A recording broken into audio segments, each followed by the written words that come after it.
Ready છે બેસન.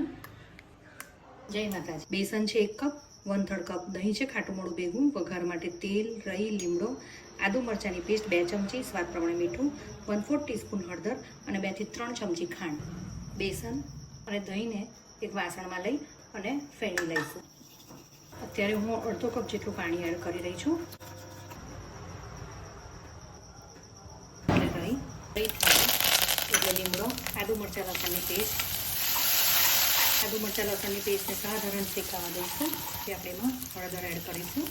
બેસનનું જે મિશ્રણ બનાવ્યું છે એને એડ કરી દેવાનું. સ્વાદ મુજબ મીઠું, ખાંડ અને કોન્સ્ટન્ટલી એવું મિક્સ કરતા જવાનું છે 2 થી 5 મિનિટ, જ્યાં સુધી આ બધું થીક ના થઈ જાય. 5-6 મિનિટમાં એકદમ થીક થઈ જશે. સાથે અમે જ્યારે વઘાર કર્યો ત્યારે હું કોઈક વખત આમાં ડુંગળી પણ એડ કરું છું.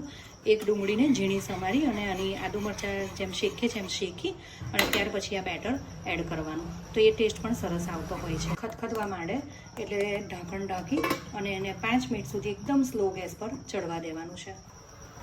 સરસ થીક થઈ ગયું છે, સાઇડ્સ છોડવા માંડ્યું છે. હવે આમાં ધાણા એડ કરીશું. રેડી છે બેસન.